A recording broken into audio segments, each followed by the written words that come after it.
नमस्कार, top 10 news में आपका स्वागत है। मैं हूं राम सकल यादव। आइए दिखाते हैं आपको आज की छोटी बड़ी खबरें।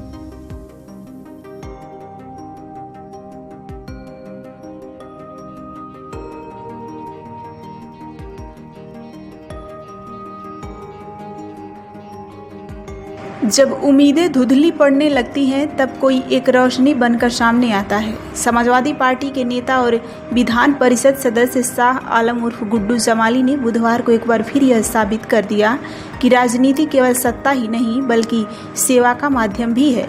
अपने निजी कोष से गुड्डू जमाली ने ज़रूरतमंदों के बीच 4 ट्राईसाइकिल, 1 व्हीलचेयर, 15 ठेले और कुल 2,97,000 रुपये के चेक वितरित किए। इन उपकरणों और आर्थिक सहायता को पाकर लाभार्थियों के चेहरे पर जो मुस्कान दिखाई दी वह किसी भव्य समारोह की चमक से कम नहीं थी। कार्यक्रम के दौरान गुड्डू जमाली ने कहा कि जब मैं राजनीति में नहीं था तब भी लोगों की मदद करता था। आज भी जो कुछ भी हूँ वह आपके आशीर्वाद का ही परिणाम है। मेरा मकसद सिर्फ एक है, जनता की सेवा। सपा के जिलाध्यक्ष हवलदार यादव ने भी मंच से बोलते हुए कहा कि समाजवादी पार्टी के राष्ट्रीय अध्यक्ष अखिलेश यादव हमेशा वंचितों और ज़रूरतमंदों की आवाज़ बने हैं। उन्होंने विश्वास जताया कि पीडीए की एकता के बल पर 2027 में एक बार फिर ऐसी सरकार बनेगी जो जनता की सेवा को प्राथमिकता देगी।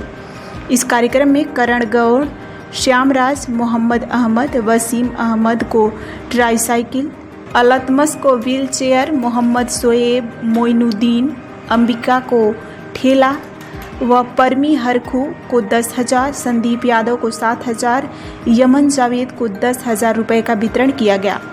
हर उपकरण, हर चेक सिर्फ एक वस्तु नहीं थी, वह एक कहानी थी, एक संघर्ष था और एक उम्मीद थी। इस सेवा कार्य ने एक बार फिर दिखा दिया कि सच्चा नेता वही होता है जो जमीन पर उतरकर लोगों की मदद करता है।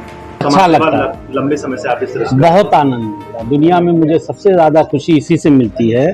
सच बताऊं, ये आपने बड़े वैसी बात कही कि ऑनेस्ट बात ये है कि मुझको ये करके ये सेटिस्फेक्शन मिलता है कि चलो ये जो परिश्रम है, ज़िंदगी का हार्डवर्क है और जिसको मैंने मेहनत करके कुछ पाया है, उसको मैं जब इन लोगों में थोड़ा डिस्ट्रीब्यूट करता हूँ या उसका हिस्सा कुछ शेयर करता हूँ इन लोगों से, तो पता नहीं क्यों मुझे ऐसा फील होता है कि यही मेरा रियल जो रिटर्न है। इनके चेहरे पे खुशी देखता हूँ तो लगता है कि चलो ये ज़िंदगी किसी के काम आ रही है। लंबे समय से यही माइंडसेट रहा है आपका, हमेशा। गरीबों की मदद बेसिकली मैं एक सोशल एक्टिविस्ट हूँ, हार्डकोर पॉलिटिशियन मैं नहीं हूँ, मैं एक सोशल एक्टिविस्ट हूँ। और राजनीति में आने का मकसद भी यही था शुरू में कि इसके ज़रिए हम लोग समाज के गरीब तबकों तक पहुँचेंगे और जहाँ तक हमारी बस चलेगी हम करेंगे। और मैं आपको ये भी बता दूं कि राजनीति में जब मैं नहीं था तो भी आजमगढ़ गवाह है, यहाँ के लोग गवाह हैं, उससे पहले भी मैं करता रहता था। जब मैं एमएलए नहीं हुआ था उससे पहले की भी बात है और उससे लेके अभी तक चलता है। जब तक चलता रहा है, मैं जिंदा जब तक रहूँगा तब तक ये चलेगा, चाहे मैं एमएलए रहूँ ना रहूँ, एमएलसी रहूँ ना रहूँ, उससे कोई बहुत फ़र्क इससे पे नहीं पड़ने वाला है। अच्छा सर, एक चीज़ और जानना चाहेंगे, कुछ राजनीतिक सवाल भी हैं। जिस तरीके से बिहार इलेक्शन की तैयारी हो रही है पूरी, उस पर क्या माइंडसेट है आपका? जिस तरीके से टिकट बंटवारे को लेकर के बीजेपी में भी तमाम बातें चल रही थी और आने वाला रिजल्ट जो बिहार का है उसको लेकर के क्या रिएक्शन है आपके? हम ये मानते हैं कि वहाँ पे जो कांग्रेस और आरएलडी जो ये इनकी जो पार्टी है तेजस्वी जी की, वो सरकार बनाएगी। आप सरकार बनाने का दावा कर रहे हैं, लेकिन महागठबंधन की अगर हम बात करें तो 246 सीट है और 256 उम्मीदवार महागठबंधन के उतरे हैं मैदान में। तो इसके लेके कहीं ना कहीं टिकट बंटवारे को लेके महागठबंधन में कुछ मैं आपको बताऊं, जब टिकट बंटता है, मैं फैक्ट पे बात करूंगा, तो ऐसा थोड़ी है कि एनडीए या बीजेपी में ऐसा नहीं हुआ। उसमें भी थोड़े मोड़े कहीं ना कहीं डिफरेंस ऑफ ओपिनियन बनते हैं और बने भी थे। इसमें आपने अगर न्यूज़ देखी होगी तो बहुत दिनों तक चलता रहा, चिराग जी से चलता रहा, इनसे चलता रहा, उनसे चलता रहा, लेकिन वो धीरे धीरे सेटल हो जाता है। इसमें तो कुछ नहीं है। 2-4 सीटों पे अगर कहीं ऐसी कोई चीज़ बनी भी है तो वो उसमें कोई इतनी बड़ी बात नहीं है। और हम लोग बहुत होपफुल हैं, बहुत हमको उम्मीद है कि चूँकि जनता दुखी है इस सरकार से, इस गठबंधन से, और इन लोगों को हराएगी और वहाँ पे नई सरकार बनेगी। अब तक बिहार में 2 फेज का इलेक्शन हो चुका है और राहुल गांधी केवल एक बार बिहार के दौरे पे थे और बिहार का इलेक्शन है। ऐसे में जहां भाजपा ताबड़तोड़ रैलियां कर रही हैं, ऐसे में राहुल गांधी गायब हैं। और वो बिहार एक रैली करने के बाद अब तक बिहार दौरे पे नहीं गए, इसको आप किस नज़रिए से देखते हैं? देखिए, मैं इस पे बहुत ज़्यादा कोई टीका टिप्पणी इसलिए नहीं कर पाऊँगा कि भाई मैं ठीक है हम लोग अलायंस में हैं, बट मैं कांग्रेसी प्रोग्राम या उनका कहाँ दौरा लग रहा है, वो किस चीज़ में बिज़ी हैं, ये तो मैं नहीं जानता। और इतना मैं ज़रूर जानता हूँ कि वो हार्ड वर्कर हैं और दौड़ते रहते हैं, लेकिन वो कहाँ इंगेज हैं इसके बारे में मैं नहीं कुछ कह सकता। उसके बाद उसको न्याय दिलाने के लिए समाजवादी पार्टी ने भी कोशिश की, मगर उसके परिवार का कहना है अभी मुझे न्याय नहीं मिला। आप कैसे उस परिवार मैं गया था वहाँ पे, और मैं आज आपको बताऊँ, सच बताऊँ आपको, हमारे भी 2 बेटे हैं, इसलिए ये बात कह रहा हूँ। आप लोगों के भी होंगे, औलादें तो सबके पास हैं। मैं तो ये दुआ करता हूँ कि ऊपर वाला ये जुल्म, ये ज़ाती, ये तकलीफ़ किसी दुश्मन को भी ना दे जिससे वो परिवार गुज़र रहा है। उनका मासूम बच्चा, उसको ले जाके हत्या कर दी गई, उसमें बहुत सारी बातें कही जा रही हैं। कोई कहता है कि ऐसा हुआ, कोई कहता है वैसा हुआ। जो कार्रवाई हुई जिसमें पुलिस ने उनको गोली भी मारी है और वो जेल में भी हैं, यकीनन ये बात 200% सही है कि वो परिवार बहुत दुखी है और वो उससे संतुष्ट नहीं है। और उसका कहना ये है कि जो सरकार दूसरे मामलों में इस तरह के जघन्य अपराध जो होते हैं उसमें सरकार आप देखते हैं तुरंत तो घर ही बुलडोज हो जाता है ना। तो ये एक बड़ा विचारणीय प्रश्न है। और देखिए, मैं टू बी वेरी ऑनेस्ट, मैं ईमानदार आदमी हूँ, इसलिए मैं जो मेरे दिल में है मैं भी कह रहा हूँ। वो नहीं, ये सवाल मैं भी कर रहा हूँ। लेकिन लोकल पुलिसिंग पे भी तो सवाल उठ रहे हैं। देखिए, अब लोकल पुलिसिंग ने तो, जैसे अगर मैं ये कहूँ कि लोकल पुलिसिंग ने अरेस्ट तो किया, गोली भी मारी है ना। जो देखिए, मैं बैलेंस बात करूँगा, मैं ये नहीं कि किसी का विरोध करने के लिए विरोध करूँ। पुलिस ने उसमें गोली भी मारी है उनके पैर में, और इनकाउंटर भी हुआ, अरेस्ट भी हुए हैं, जेल भी गए हैं, और अदालत से वो छूटेंगे भी नहीं। लेकिन जो परिवार का सबसे बड़ा दुख है वो ये कहता है, और हम भी कहते हैं, परिवार के साथ मैं भी कह रहा हूँ, कि सेलेक्टिव एक्शन होता है। अगर यही किसी और समुदाय के लोग होते तो अब तक घर वर गिर गया होता। देखिए, और आपको मैं बहुत ईमानदारी से बताऊं, मैं घर गिराने का कभी समर्थन नहीं करूँगा। मैं तो, हम लोग तो इसके खिलाफ वाले। घर से क्या मतलब है, मैंने अपराध किया मैं भुगतूंगा। लेकिन चूंकि सरकार इसको प्राथमिकता देती है, अदालतों के रोकने के बाद भी ऐसा होता है, तो एक सवाल तो बनता है समाज में, और ये घूमता भी है, कि फिर वो एक सेलेक्टिव ही लोगों के लिए क्यों है। एक सेलेक्टिव समाज में के ही लोग अगर उसमें मुलजिम नाम आ जाए तो उनका आप सब उजाड़ देंगे।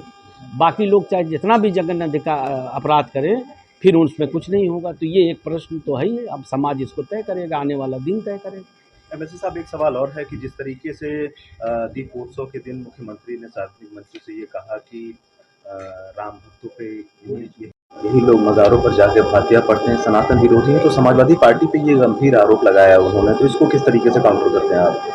देखिए, ऐसा है, समाजवादी पार्टी एक ऐसी पार्टी है, अब मैं उस पर कुछ नहीं कहना चाहता।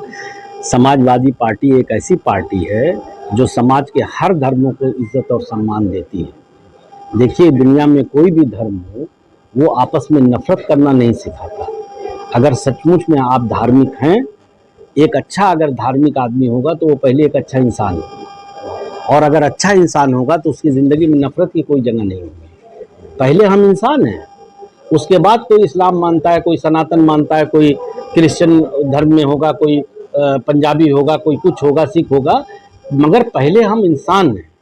और आई एम सॉरी टू से, चूँकि हम अच्छे इंसान नहीं बन पाते, इसलिए हम ये कमज़ोर चीज़ों का, धर्म का सहारा लेते हैं, है ना। ये वो लोग वो करते हैं, धर्म और जाति का नारा लगाते हैं, जिनको अपने कर्मों पे भरोसा नहीं होता, और जिनको इस बात का यकीन नहीं होता कि हम मेरिट की बात करके भी चुनाव लड़ सकते हैं, सरकार बना सकते हैं। विकास की अगर हम बात करें तो भी सरकार बनेगी, हम बेरोजगारों की बात करें तो भी सरकार बनेगी, हम किसानों की बात करें, डेवलपमेंट की बात करें तो भी हम सरकार बना सकते हैं। जो लोग इस मामले में कमज़ोर होते हैं वो धर्म और जाति का नारा।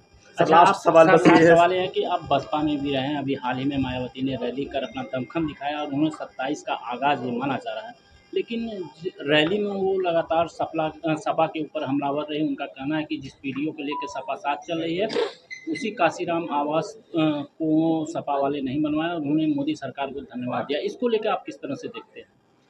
देखिए, मैं, ये बात सही है कि मेरा तो जन्म उसमें है, जो सच्चाई है वो थोड़ी छिप जाएगी।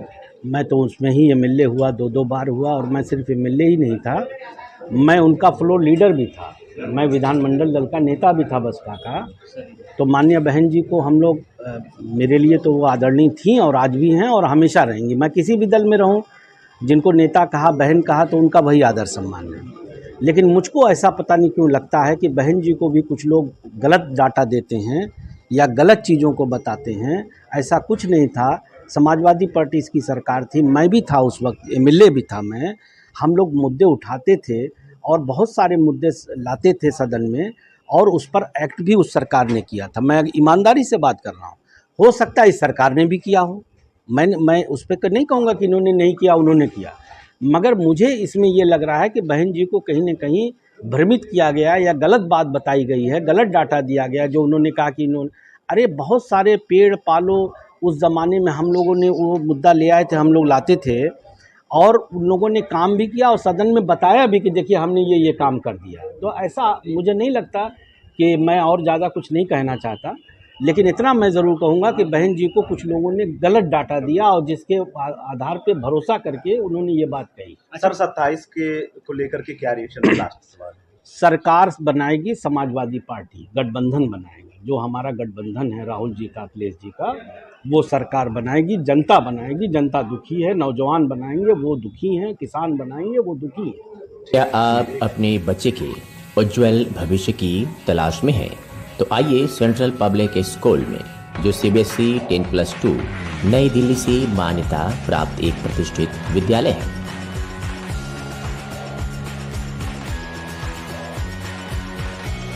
सत्र 2025-26 के लिए एडमिशन ओपन है।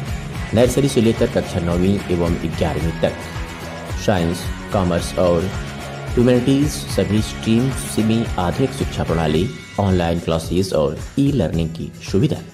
जिले के टॉपर्स यहीं से निकलते हैं और अब बारी है आपके बच्चे की।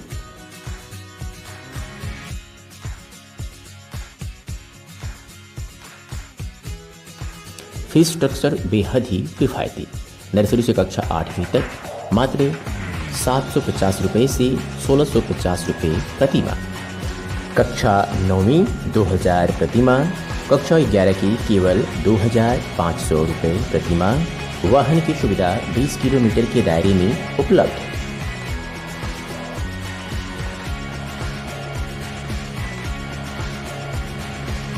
पूरी तरह से सुरक्षित और टेक्नोलॉजी संपन्न कैंपस। स्थान जाफरपुर नियर कौनसीराम आवास कॉलोनी, आजमगढ़।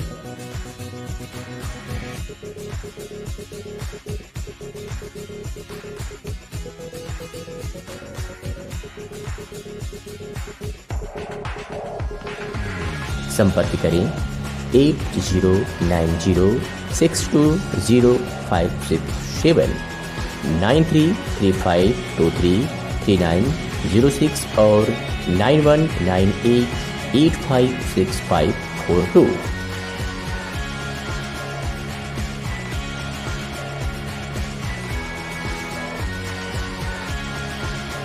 इसके प्रधानाचार्य हैं Rakesh Singh. Central public school, आपके बच्चे का भविष्य हमारी जिम्मेदारी।